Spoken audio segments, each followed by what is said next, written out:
Welcome, welcome. I am Dena, and this is Discussion with Dena. Recently, President Joe Biden announced a policy that offers spouses of U.S. citizens without legal status a path to citizenship.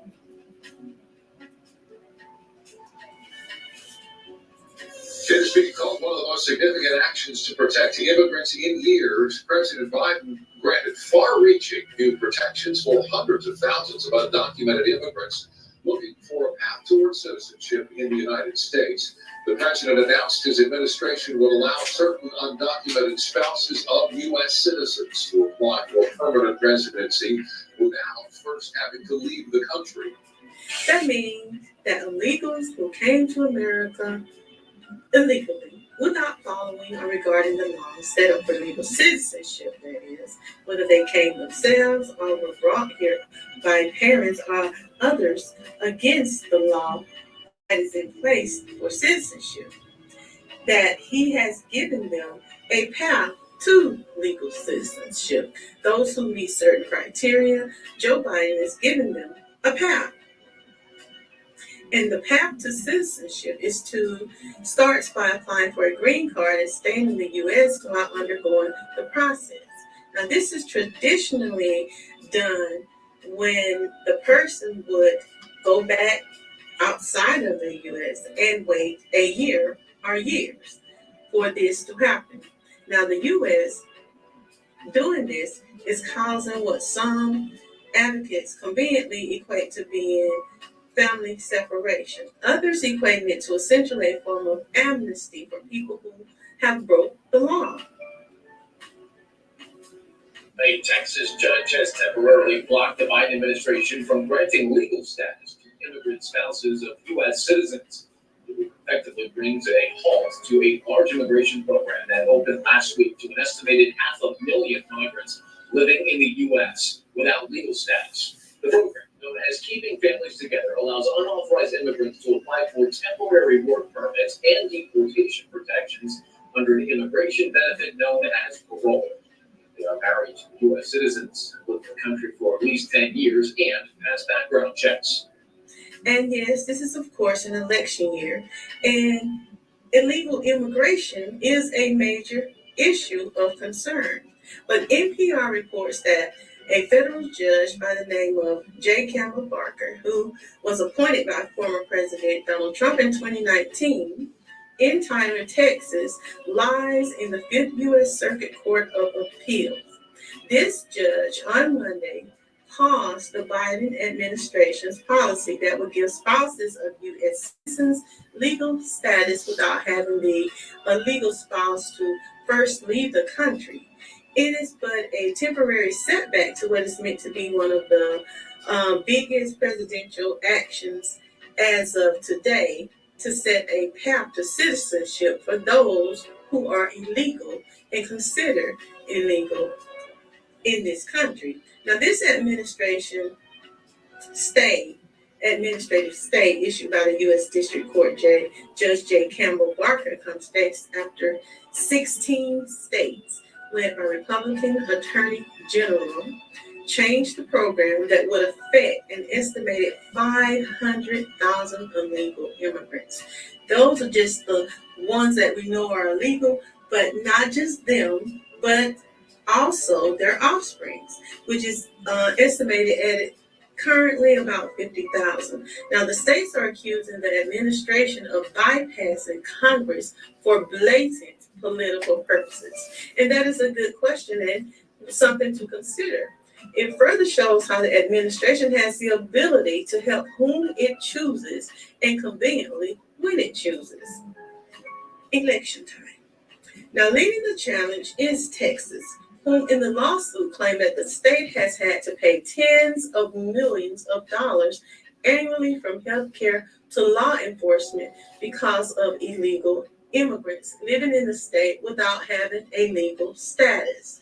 The program was announced in June by President Biden, and the court order, which lasts for 2 weeks but could be extended, comes 1 week after the Department of Homeland Security began accepting applications. In order to be eligible for this program, Illegal immigrants must have lived continuously in the U.S. for at least 10 years, not pose a security threat, or have a disqualifying criminal history, and have been married to a citizen by June 17th, the day before the program was actually announced. They must also pay a $580 fee to apply and fill out a lengthy application, including an explanation of why they feel that they deserve humanitarian parole and a long list of supporting documents proving how long they have actually been in this country illegally. If approved, applicants must have 3 years to seek permanent residency. During that period, they can get work authorization. Now, Judge Barker wrote in his order that the claims are said to be substantial and warrant closer consideration than the court has been able to afford to date. And it makes sense. I certainly wish that we, Black people, descendants of slaves in America, had those that would advocate this hard for us when it comes to our needs, our concerns, and what is owed to the descendants of slaves from America, especially when regarding reparations. Just as we have so many in political office that champion other groups and boldly sign bills and legislations on their behalf, like in this example for illegals, people who broke the law entering the country that we built, it would be nice to have those that fought champion for us as well. But Judge Baker also laid out a timetable that could produce a decision shortly before the presidential election, which is November 5th, or before a newly elected president takes office in January. Barker has given both sides until October 10th to file briefs in this case. Republicans, along with many others, blame the 3-year border crisis directly on the Biden administration's policies, claiming that the administration rolled back Trump-era policies and encouraged illegal immigrants to flood into the country. But many of us witnessed this for ourselves. Now there is a new report from the Mississippi State Auditor that estimates that its state's spending over $100 million on illegal immigration annually. Now the governor of the state now directly is blaming it on an intentional failure by the Biden-Harris administration to secure the border. Mississippi Republican Governor Tate Reeves told Fox News that states are being forced to step up and pay for Biden-Harris administration's intentional failure to secure the borders, and that his state of Mississippi is no exception to this. He further stated that it's clear that Kamala Harris isn't up to fixing the administration's self-inflicted problems at the border. She's been a disaster as a border czar, he said, and is actually making the situation worse, he is quoted as saying. Now, the report by the Mississippi State Auditor found that at least 22,000 illegal immigrants are in the state. And analysts estimate that it costs taxpayers over $100 million annually, with more than $25 million to educate illegal immigrants in public school alone. Now, taxpayers are said to be spending $77 million to provide health care for illegal immigrants and their children, and another $1.7 million to incarcerate illegal immigrants that are found to be or in criminal activity. Mississippi's illegal immigration problem is spiraling out of control, he said, and it is costing taxpayers millions of dollars. And this was said by State Auditor Shad White. Our public schools, hospitals, and prisons will continue to lose massive sums of money and funding that could have been spent on our own citizens. Now, the number is just an estimate because specific data is not always available, and the report notes that the Mississippi Department of Education is barred from collecting any information that reveals citizenship instead. So it used data from the University of Mississippi to do an approximate or an estimate. And 2,500 illegal immigrants are attending public schools. It also accounts for extra spending that is needed in English language courses and learners and low-income student supplements. Now, the report also found that approximately 50% of illegal immigrants have no health care coverage, and 38% use emergency medical services for their primary care. It also notes that the cost of birth to illegal immigrants and the cost of Medicaid for children that are born to illegal immigrants, the cost that they obtain from that. Now, the report states that due to the limited amount of reliable data, that the actual spending could be much, much higher. Also, I have noted that in Massachusetts, there is a group of children that are without bus service because they're using the funds for busing migrants. 150 students at Stockton Public Schools will have to find a new way to get to school ahead of the academic year's September 4th start date. Now, the Boston Herald first reported this news, and it comes at the same time that the state has started paying for buses for students. More than 200 migrant families that have recently moved into that community.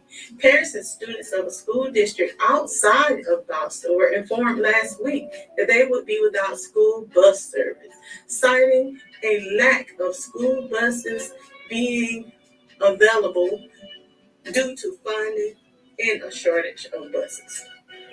Over 100 students in a district outside of Boston will have to find a new way to get to school in September. They won't have bus service due to a shortage. This comes as the state started paying for buses for migrant students whose families recently moved into their community. Really? Over 160 more students applied for bus transportation compared to that of the previous year. And these students have received a letter that was sent to their parents from the superintendent of school, Joseph Dena, that reads, those families not receiving bus transportation were notified this week. Those receiving bus transportation will receive their bus postcards the week of August 19th in the mail, stating that because of budget restraints, the district has one less bus than the year before. So now we're sacrificing services to those people who pay taxes. He is letting them know that unfortunately for the upcoming 2024-25 school year, 150 secondary students who sign up to ride a bus are not going to be able to ride the bus. So what are these tax-paying people supposed to do? Because when you get your annual taxes, that school tax is usually the highest one that you pay. It is high as hell. So they will not be able to utilize these benefits that your tax dollar pay for. However, people who do not and have not paid taxes will be utilizing those funds for their benefits. There is no requirement in the state of Massachusetts to provide transportation for students in grades 7 through 12, but the district is required to provide busing to students living in hotels and shelters. Imagine that. This is happening at the same time in Massachusetts. Your migrant population in the last 4 years has grown exponentially since 2021. 355,000 living in Massachusetts, 50,000 new arrivals, 10,000 children. Again, these are all migrant children. And from what I understand as well, that actually there's bus service set up for these illegal immigrants. So you're losing bus service, they're gaining bus service. And finally, the Democratic supermajority lawmakers in California are busy planning to make California the first in the country to give money to undocumented illegal immigrants and making them eligible for up to $150,000 in state-supported home loans. What's that you say about punishing people who break America's law? I guess that's just gibberish that only applies to actual law-abiding citizens of America. If you come here illegally and break the laws, here's a big reward for you. You can own a piece of America. Now that is a good commercial that should be made. Who would not be encouraged to come here legally? The benefits are there. The system actually works for you. So do not talk to youth about a person who breaks the law in America and running for office or any other thing else, because here is further proof. Laws are made only to be enforced upon certain groups and certain individuals at certain times. And forget all that crap about teaching or preaching about doing what is right and lawful here in America. The law is used and enforced only when it is convenient for some, as we see.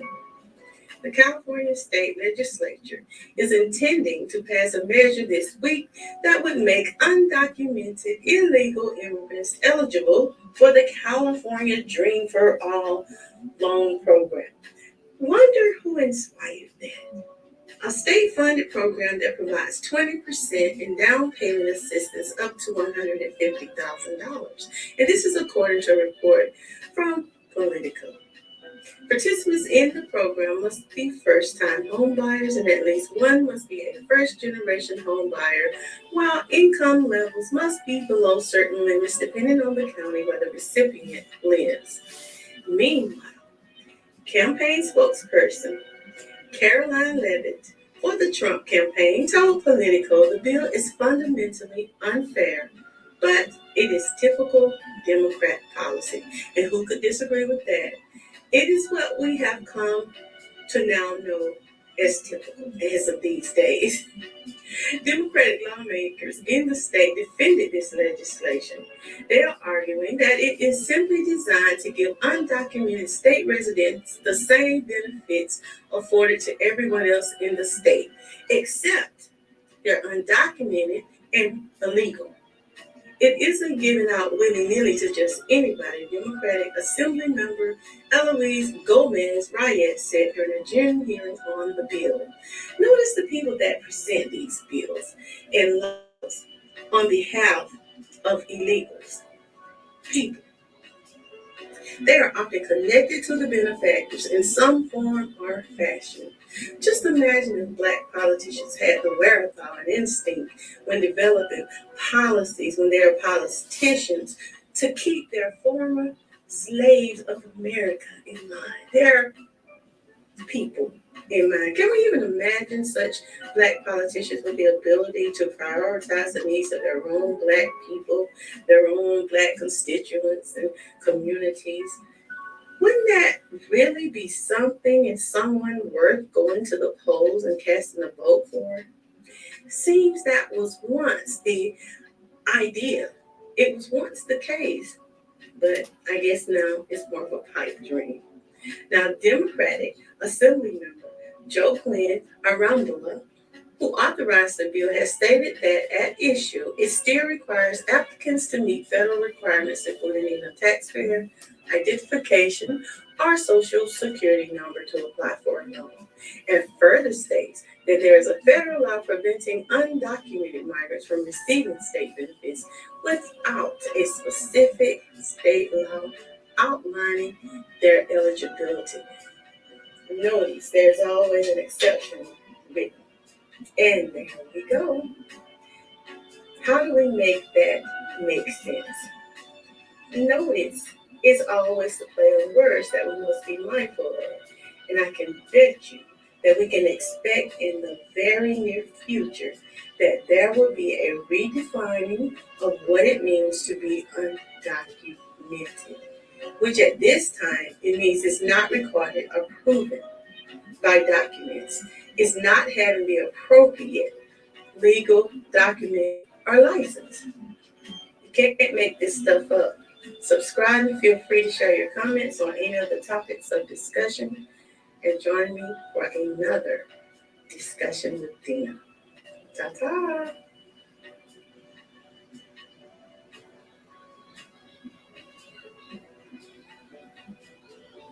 This concludes your daily discussions with Dena. Join us Monday through Friday. Subscribe and leave a comment.